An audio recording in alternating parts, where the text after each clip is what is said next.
Look at you. You made it to week 5. I'm so proud of you. This is exciting. Well, this week we're going to be wrapping up all the details and trying to put a bow on what you've learned.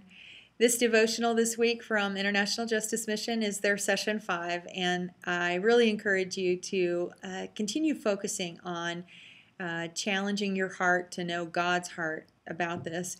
One of the things that I learned early on about this when I was reading the narrative from Moses at the burning bush was that God was doing a lot of amazing things in Moses' life, but he was telling Moses, I'm seeing what's happening, I'm hearing the cries of the children, and I'm compassionately responding. My response is you.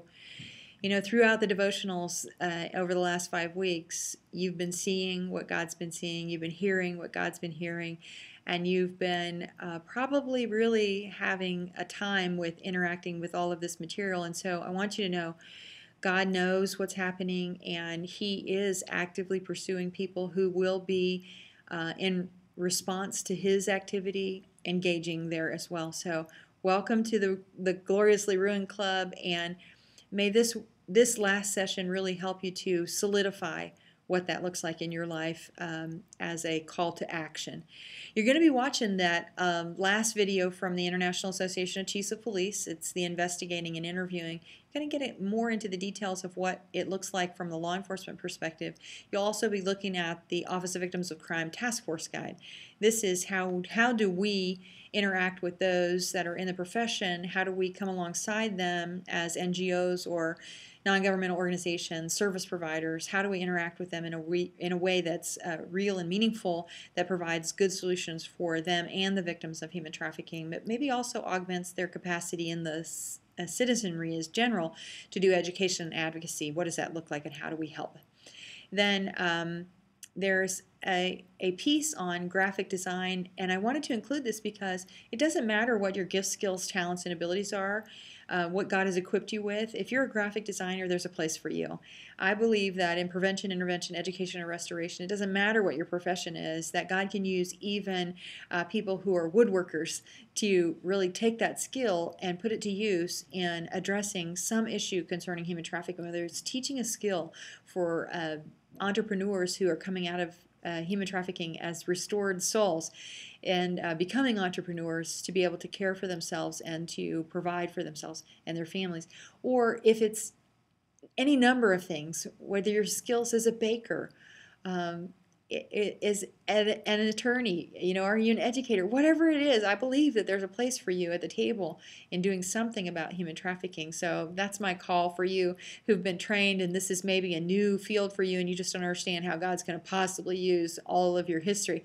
What does that look like? How does He use it? And hopefully this is just an introduction to the next steps of how do you take all of that. And then I want you to develop your personal action plan. What's your strategy? Set your goals and objectives for your learning and what you want to accomplish. What is it that you think you're being called to do, and how can you actively pursue that? And then establish a timeline for implementation.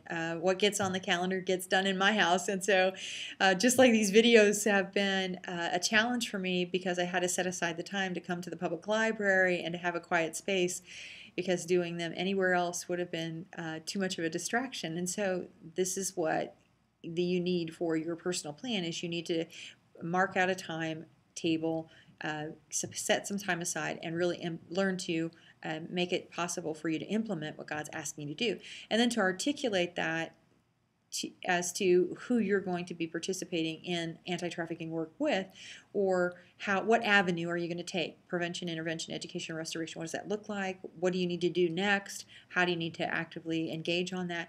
And how do you know what's next? And hopefully once you finish this course, and then you can take some other classes in the academy that will help you to discern that more specifically.